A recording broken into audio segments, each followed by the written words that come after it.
Vande Mataram friends, હવે આપણો next topic છે ઘાતાંકીય અને લઘુગુણકીય વિધેયો. તો ઘાતાંકીય અને લઘુગુણકીય વિધેયો આમ તો મેં થોડું ઘણું તમને માહિતી આપી હતી, છતાં આપણે એકદમ ડિટેલમાં જોઈએ. ઘાતાંકીય વિધેય એટલે શું? તો કે જ્યારે પણ આપણી પાસે કોઈ અચળની ઘાત હોય, આપણને x, x square, x cube એ ટાઈપના વિધેયો બિલકુલ ખબર છે, પોલિનોમિયલ ફંક્શન. પણ જ્યારે y equal two fx is equal to a raise to x આ પ્રકારના જ્યારે વિધેય હોય તેને ઘાતાંકીય વિધેય કહેવાય છે. બહુ જાણીતું વિધેય છે fx is equal two e raise to x અથવા fx is equal two 10 raise to x.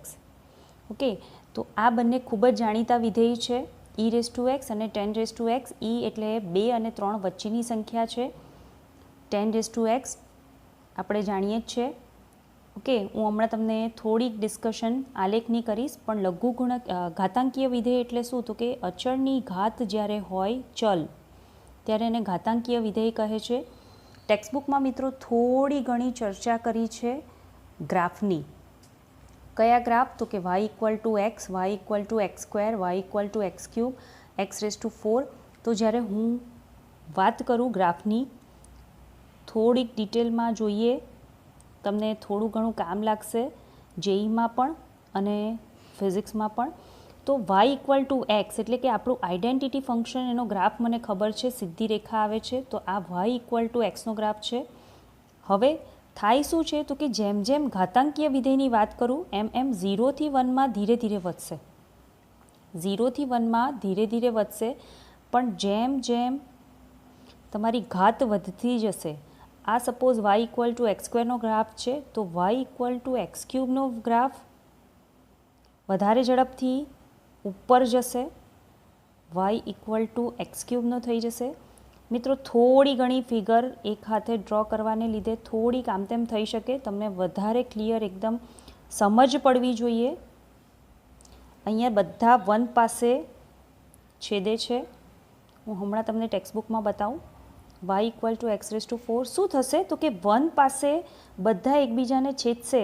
પછી જેવું 1 ક્રોસ કરે છે એટલે જેમ ઘાત મોટી, તમને ખબર છે કે 1ની ઘાત 1 થાય, પછી એનો 2ની ઘાત 2 કરો, 2 રેસ ટુ 2 તો 4 થશે, 2નો ઘન 8 થશે અને 2ની 4 ઘાત 16 થશે. એનો મતલબ કે તમને yનો તફાવત પોતે દેખાય કે એકમાં 4 છે, બીજામાં 8 છે, ત્રીજામાં 16 છે. એટલે ખૂબ જ ઝડપથી વિધેય વધે છે.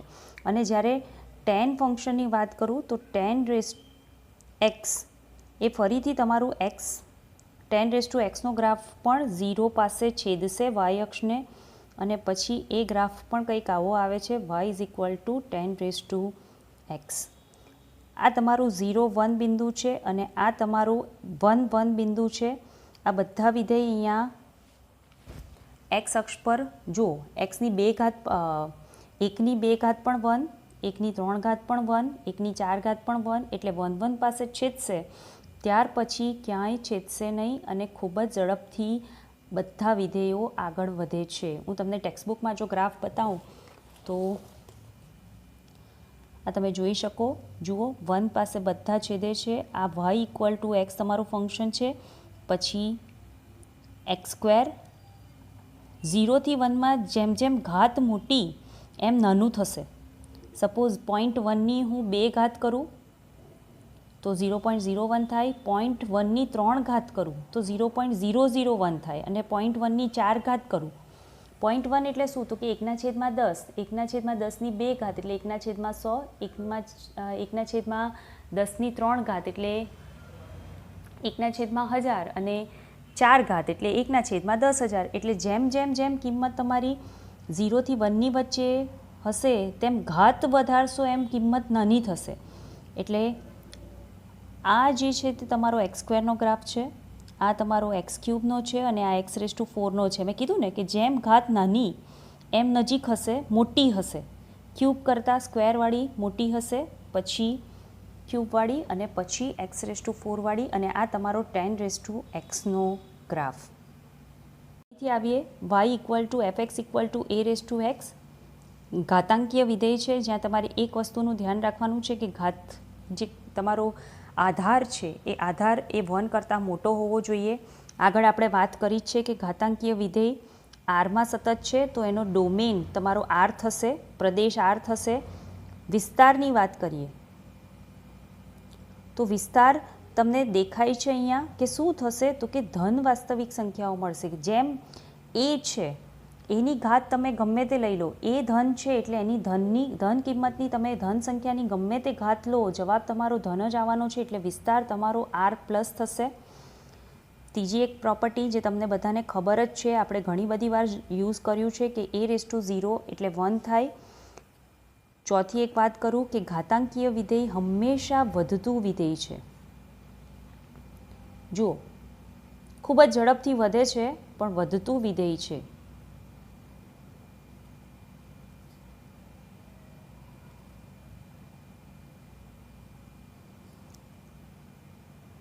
અને જેમ જેમ એક્સની કિંમત 0 થી 1ની નજીક હોય, એક્સ એ 0 ની નજીક હશે તેમ a⁻x મૂલ્ય પણ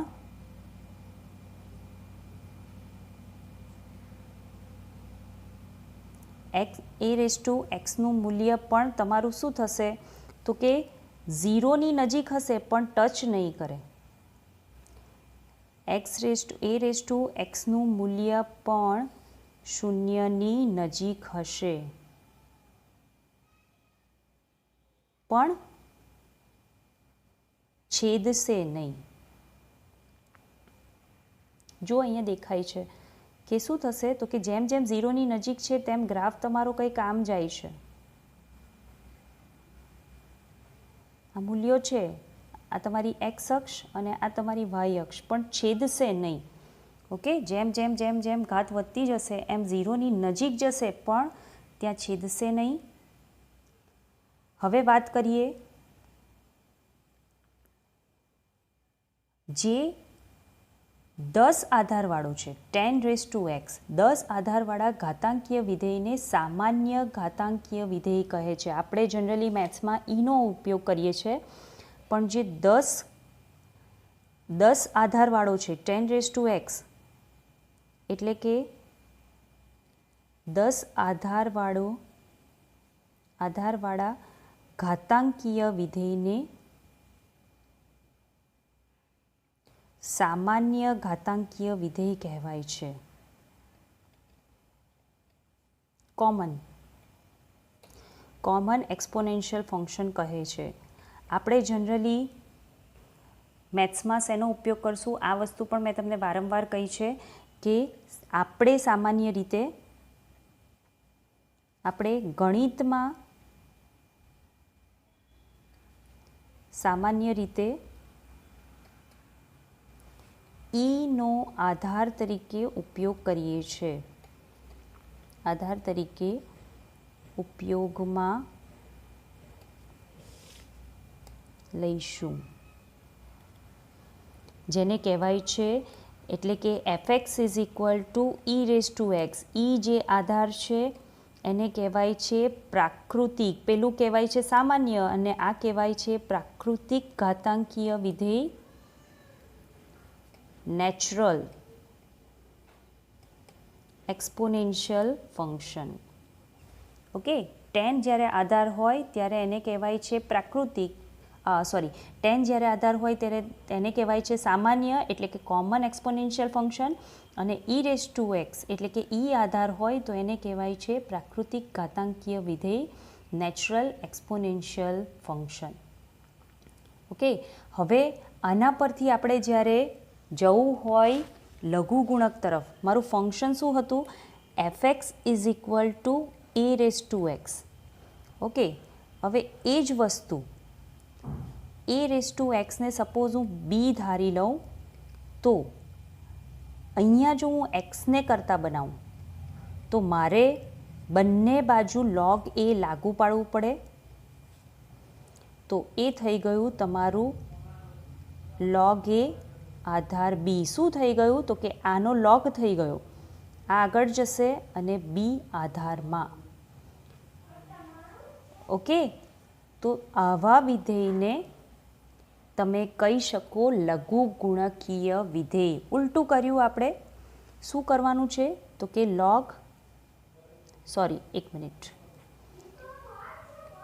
a raise to x equal to b છે, તો હું બંને બાજુ log a base log a લાગુ પાડું છું. અહીંયા પણ log a થઈ જશે.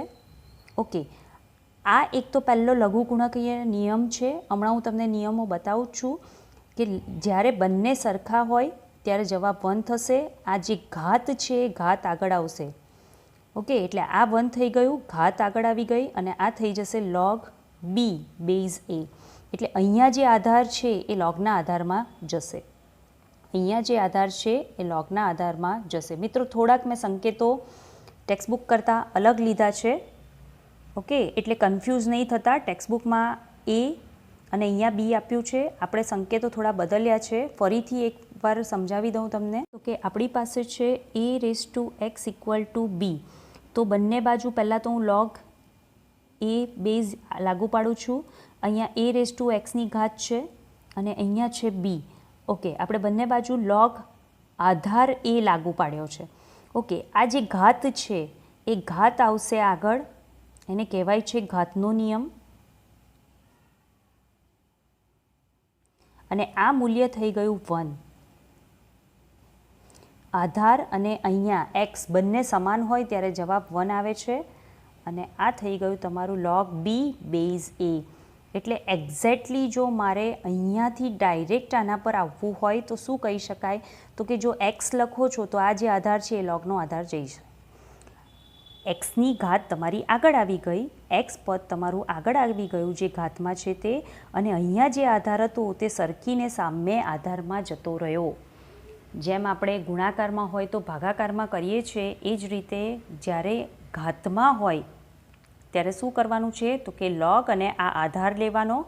આ પદ એમનું એમ, આ તમારું log આધાર બની જશે. બહુ બધા દાખલા પ્રેક્ટિસ માટે કરવાના છીએ. હવે વાત કરીએ ફરીથી log બેઝની. તો આલેખ હું તમને ટેક્સ્ટબુકમાં બતાવી દઉં. જો તમને ટેક્સ્ટબુકમાં આલેખ આપ્યા છે, આ તમારો જે છે log બેઝ 10, log બેઝ 10નો આલેખ. log ની વાત કરીએ તો એ તમારી મૂલ્ય છે 2 અને 3ની વચ્ચે 2.33. જેમ પાઈ અનંત છે તેમ પણ તમારું 2 અને 3ની વચ્ચે અનંત એટલે કે અસમય સંખ્યા છે કે જેનું કોઈ પાક્કું મૂલ્ય નથી, પણ આપણે 2 અને 3ની વચ્ચે છે. ઓકે, આ તમારો ઈનો ગ્રાફ છે. તો ઈનો ગ્રાફ log બેઝ e અને આ log બેઝ 2. આપણે મેથ્સમાં મિત્રો આનો ઉપયોગ કરવાના છે. ગ્રાફનું આપણને જરૂર પડશે નહીં. ઓકે, આપણને માત્ર ને માત્ર log ફંક્શનનું ડિફરન્શિએશન કેવી રીતે થાય એની જ જરૂર છે. હવે વાત કરીએ છીએ જ્યારે log ફંક્શનની. તો log ફંક્શન કેવી રીતે વ્યાખ્યાયિત છે તો કે fx is equal to log x. Base a લો b લો ખબર નહીં, ગમે તે તમે લખી શકો. અત્યારે આપણને ખબર નથી કે આ a એટલે શું, પણ આધાર કંઈક છે. એ 10 પણ હોઈ શકે, e પણ હોઈ શકે, a પણ હોઈ શકે, 3 પણ હોઈ શકે, 2 પણ હોઈ શકે.